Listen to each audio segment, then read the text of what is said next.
जनाब chairman, terrorism एक non state actors के तहत एक नॉन स्टेट वॉरफेयर का हिस्सा है। मेरे ख्याल में हम अभी तक इस जंग की नेचर जो है उसको एट टाइम्स समझने में कासिर नज़र आ रहे हैं, चाहे वो पार्लियामान की जानिब से है, चाहे वो सिविल सोसाइटी की जानिब से है, चाहे वो मीडिया की जानिब से है, या एट टाइम्स वो सिक्योरिटी फोर्सेस जो कि ऑन ग्राउंड उसको कन्फ्रंट कर रही हैं उनकी जानिब से है। ये ऑनस्लॉट हम पे डोमेस्टिक फ्रंट से अनलीश हुआ है। जनाब चेयरमैन, हिंदुस्तान हम पे हमलावर नहीं हुआ, चाइना हम पे हमलावर नहीं हुआ, अफगानिस्तान की रियासत हम पे हमलावर नहीं हुई, ईरान की रियासत हम पे हमलावर नहीं हुई, न यूरोपियन यूनियन ने ब्रसल्स में डिसाइड करके मिसाइल्स हम पे फायर किए।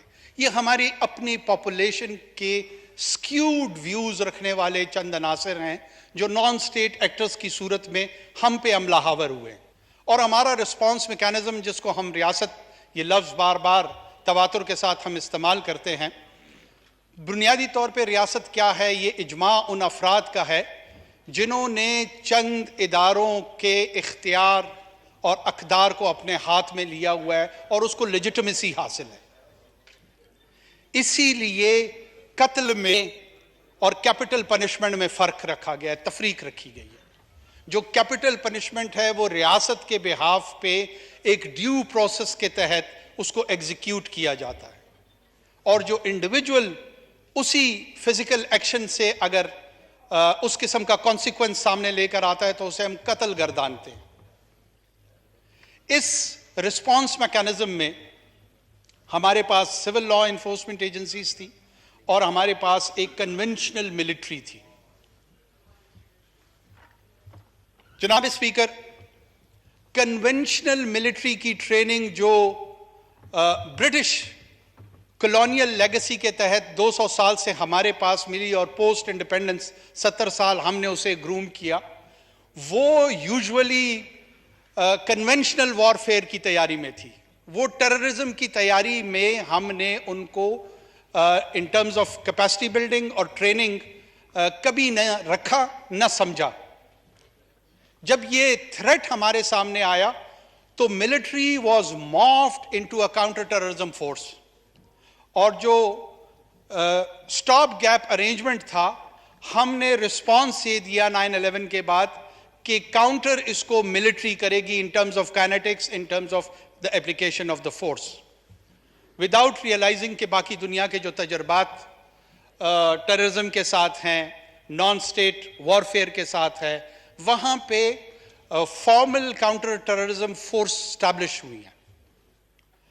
इसमें चूंकि एक चेकर्ड हिस्ट्री है, पॉलिटिकल हिस्ट्री है हमारे यहाँ, 3 मरतबा डायरेक्ट मिलिट्री रूल रहा है इस मुल्क में, इसलिए पॉलिटिकल क्लास का विज़ावी पाकिस्तान की सिक्योरिटी इस्टेब्लिशमेंट एक मखसूस व्यू, जो कि एट टाइम्स ठीक भी होता है और एट टाइम्स इतना दुरुस्त नहीं भी होता, लेकिन एक कॉन्टेस्टिंग पोजीशन में ज़रूर है।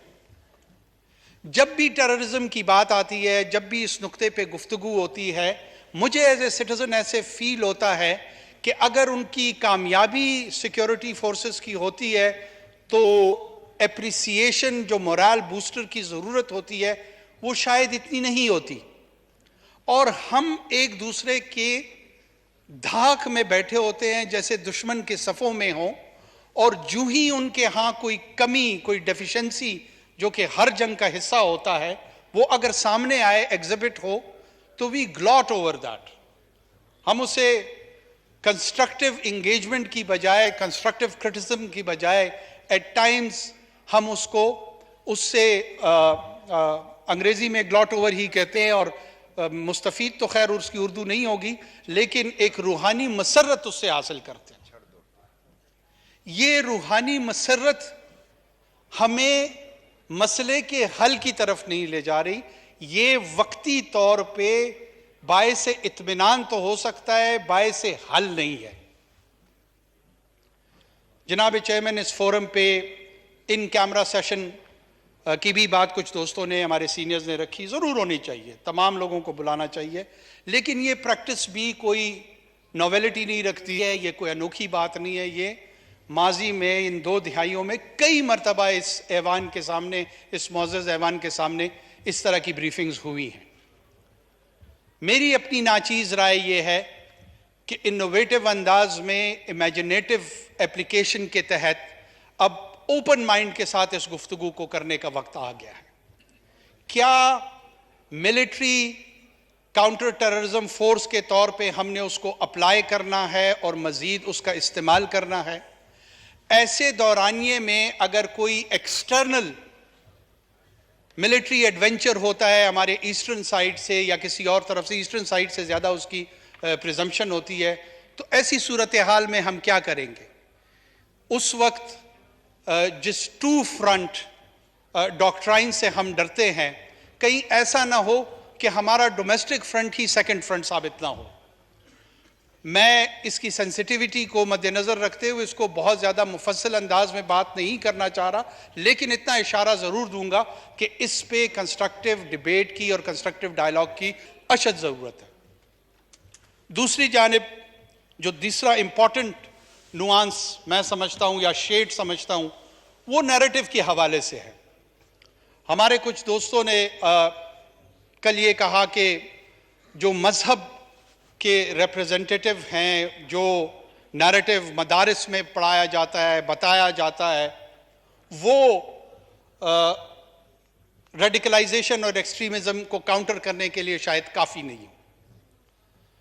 جناب speaker, we need to delve in, ہمیں ڈگنگ کرنی پڑے گی اور اس مسئلے کی جو ڈائسیکشن ہے وہ آبجیکٹیولی کرنی پڑے گی۔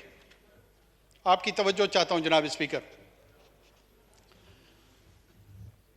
نیریٹو جتنا ایٹ لیسٹ ٹیررزم ہمارے ہاں یا وائلنس کو ہم فیس کر رہے ہیں، یہ ملٹی فیسڈ وائلنس ہے۔ میرے صوبے میں ایتھنک انسپائرڈ وائلنس موجود ہے، جس میں کسی ایک مخصوص قوم کو بنیاد بنا کر اس کی بنیاد پہ ایک مسلح تحریک اور جدوجہد کی جاتی ہے، اور باقی ماندہ پاکستان میں مذہب کی بنیاد پہ وائلنس کو پرپیٹریٹ کیا جاتا ہے۔ میں دونوں کی کاؤنٹر نیریٹو پہ ضرور بات کرنا چاہوں گا۔